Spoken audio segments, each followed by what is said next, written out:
بار پیغمبر خدا همراه عایشه بودن.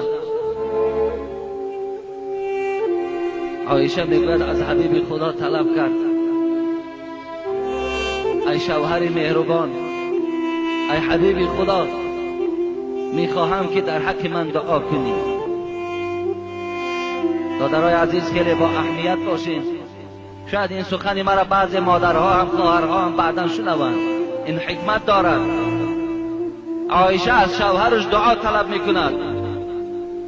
امروز من شما را باور که شاهد میگیرم اگر در همین مسجد تا 3000 و 4000 نفر باشین، خدا داناست که هیچ تن شما از شما دعا طلب نمیکنند. بار هم نمیگن که شوهر در حق من دعا کن. باور کن در فکرشان هم نمیگذارن. حتی پروای دعای شوهر هم ندارن. نمیدانن که حبیب خدا گفت، اشاره به سوی شوهر کرد، گفت ای خانم های مهربان، ای زنان مسلمان، هو جنتک و نارک. انمی شوهرها جنت و دوزخ شما هستند. اگر جنت میخواهی احترامشان کنیم، به قدرشان رسید. خواه زیبا هستند، خواه بدرو هستند، خواه پولدار هستند، خواه بی پول هستند، خواه منصب دارن، خواه منصب ندارن، احترامشان کنید. اینا جنت و دوزخ شما هستند. افسوس که امروز به قدرترین شخص در خاندان شوهرها می باشند. شوهر قدر ندارد، احترام ندارد، به قدر شوهر نمیرسند. باور کنین این زنها تا حد آمدن که پیش شوهر خیزدن برای خود عار میدانند. اینا برای خود یک چیزی خیلی ناخوب میشمارن که پیش شوهرش خیزد، لیکن پیش یک مردی بیگانه و پیش یک زنی بیگانه میخیزند.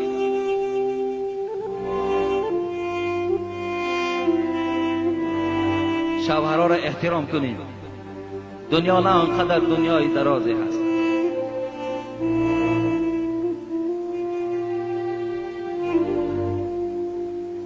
اگر هر یک زنی که نماز میخواند، لیکن در نمازش حبیب خدا میگوید در حق شوهر دعا نمیکند، نماز او در سر او زده میشود، قبولی درگاه خدا نمیشود.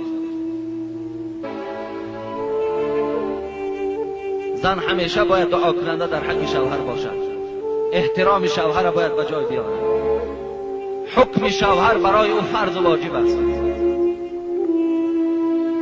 اگر گردن کشی کند، اگر ناپسندی کند،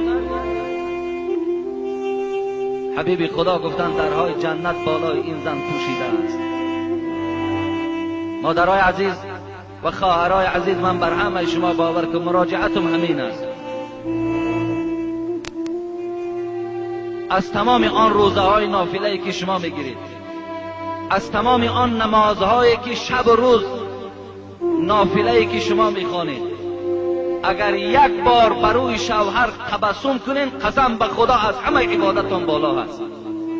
یک بار به بالای شوهر تبسم کنید، یا یک بار پشت دست شوهر تا بوسه کن، از همه عبادتت بالاست. کوشش کن مادر عزیز، خواهر عزیز، کوشش کن که شوهر از پیش خود دستش بردارد، گوید خدا تو را اهل جنت گرداند. کوشش کن.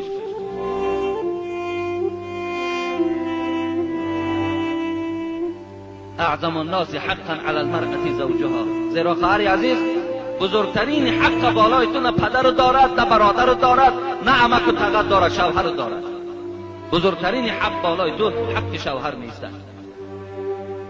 قسم به خدا روز عدروزها این زن و شوهرها را خدا در پیشگاه خودش راست میکند. خوش به حال او زنی که در دنیا خدمت کرد، دعا کرده، دعای شوهر را گرفته است. خداوند باز همراه می شوهر در جنت جایش میکند. حضرت عایشه است، شوهر از حبیب خدا گفت در حقم دعا کن. رسول اکرم صلی الله علیه و سلم دست مبارک برداشت، زیرا از عایشه راضی بود. زیرا عایشه همیشه در خدمت رسول اکرم قایم بود. همیشه پشتیبانی از رسول اکرم میکرد، شوهرش غیبت نمیکرد، شوهرش کمبودی‌هاش در پیش دوگانه ها و زنهای همسایه بیان نمیکرد. بار یک جمله یهودی ها چند نفر دشمنای اسلام خانه پیغمبری خدا آمدند، خانه رسول اکرم در آمدن تا این اندازه دشمن بودن که در جایی که السلام علیکم گویند چی میگفتند؟ السلام علیکم، السلام علیکم، مرگ به تو باده محمد. وقتی این عایشه تو این السلام علیکم از زبان یهودی ها شنید، این زنی با غیرت، این زنی پشتیبانی از شوهر طاقت نکرد، از جاش خیز گفت لعنت و مرگ خدا بر شما باد. حبیب خدا چیزی نگفته بود که عایشه پشتیبانی از شوهرش کرد، گفت خدا شما را لعنت کند، خدا مرگ به شما باد. گفت رسول اکرم گفت عایشه گفت نرم باش، من که با اونها جواب گفتم و علیکم گفتم، مرگ و لعنتم بر شما باد. پشتیبانی را ببینید. امروز در ما مکتوب می آید که شوهر غیبت میکند، شوهر کمبودی‌هاش در پیش زنهای بیگانه بیان میکند.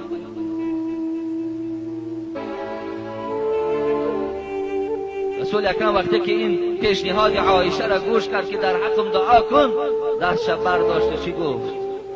چه بشارت خوب است، قسم به خدا این دعای پیغمبر را گرفتن دیگر چه جای وصفش است. اللهم اغفر لعایشه، دعای پیغمبر، اللهم اغفر لعایشه ما تقدم من ذنبها و ما تأخر و ما اسرت و ما اعلنت. خدایا گفت پروردگارا عایشه را گناهاش مغفرت کن. خدایا آن گناهی را که نافهمیده کرد و آن گناهی را که قصدن کرد، خدایا از تو خواهش دارم عایشه را مغفرت کن. خدایا آن گناهی را که آشکارا کرد پنهان کرد، خدایا مغفرتش کن. عایشه وقتی دعای پیغمبر را شنید، شاید همون لحظه برای عایشه لحظه های شیرین ترینی از حیاتش بود. آنچنان میگوید خندید، آنچنان یک خنده زیبای عایشه را فرا گرفت، میگوید که تاب خورد آمد در بغل رسول اکرم زد. رسول الله گفت آیا دعای من ترا خوشنود کرد و از این دیگر چی برای من لازم؟ ولی گفت بسیار از دعای تو خوشنود شدم.